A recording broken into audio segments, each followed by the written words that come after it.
there's something going on in Ghana, and it's perhaps a political issue, social issue. It's in the law courts, and I'm no lawyer, so I only have what I would say is a public opinion. And looking at it from an outsider perspective, it just seems like a whole lot of drama. And this is with regards to our Chief Justice, who was asked to proceed on leave and then recently asked to vacate her position. And then even more recently, the Attorney General is going to court to ask whether she's still a justice of the High Court or Supreme Court or something. I mean, it looks quite messy. And like I said in my previous video, sometimes when something happens, the good thing about it is that we will learn from it. But do we have to go through that? Do we have to allow ourselves to go through that bad thing just so we can learn from it? And in this case, the learning is, as a people, like Ghana would learn from it. When all these issues have been ironed out, would probably find out, strengthen certain rules, make certain things clear within the constitution so that history doesn't repeat itself. But from an onlooker, what this seems to me is like political interference. The third, is it the second or third highest position in the land is being toppled by the highest position in the land. And as a lady, I can also look at it from the perspective of a woman in power and her colleagues having some issues with her.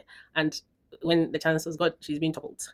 You can also look at it because of her protest, her resisting the move vehemently. She's gone through ECOWAS, so many forums. I feel like she feels like she's being intimidated and she will not stand for it. So she's standing her ground. At some point, there were rumors of her suing Ghana for like a big amount, for like putting her through that and all. I was like, hey, Auntie Kitty, we don't have money. I made a post about it, like jokingly saying, Ghana doesn't have that kind of money. Like, I know you want to prove a point, but if you sue us, where are we going to get the money to pay? But I'm sure the legal people will have more insights and the law courts will tell us what it is at the end of the day. But I think there are certain things that we can learn from this and also certain nuanced observations. Like, for the first time, Ghana has a female vice president. A vice president is not one of the associate president, as in the executive. But I believe that having a female chief justice was or is a higher position than the vice president, even though because of media, political interactions, and things, the vice president seems to be more well known, more out there. And it was projected to us that this was a government that believes in women empowerment and all of that. And the one major position that was held by a woman, the speaker is a man, the president is a man, the other position that was held by a woman, she's been toppled, and a man has replaced her. And then there are other women that were appointed, like the head of the fire service and all of that, that don't have as much influence.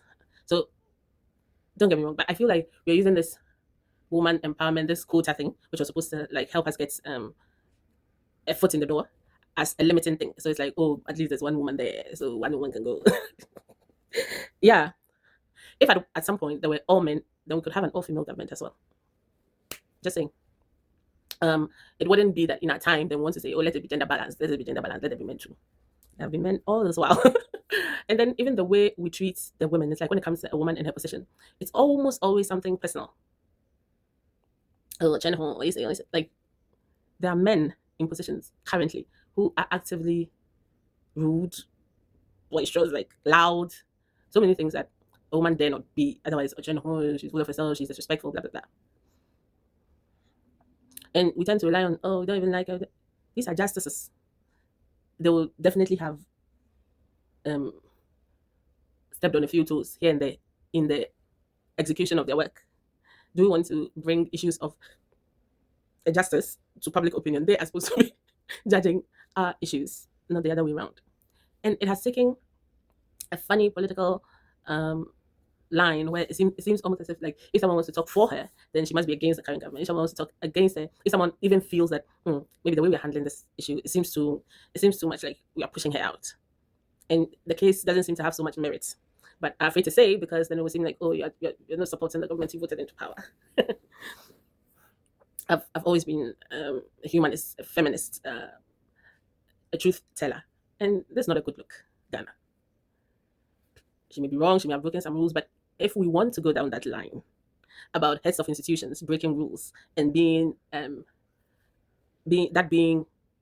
good enough for them to lose their seats and all that, I guess there'll be no one on any seats. Even audits, after an audit is done, the head of the institution is given the chance, the financial guy and the head, they're given the chance to redo, to make it better. If she spent money that she wasn't supposed to spend, ask her to refund. I mean, does that destroy her years of reputation that she's built as a justice? Does that, like, you lift people to the highest point and then utterly disgrace them at the least provocation? Will this be the first time, if it's true, will this be the first time that someone has used their position or their access to certain state incentives or extra things to support their family or even not their family? I was like, this would have been scandalous if they said she traveled with a boyfriend or she threw a party. This was her husband and her child. Like, seriously? Hmm. Ebefel. It's not a good look, Ghana. And let's not allow some misogynistic views to creep and to go unnoticed, and some defamatory and like treat women badly in a way that if it was done to the ordinary person would look out and say, yeah, that's bad. But then because it seems like politically incited, it's like we've all gone blind. And because it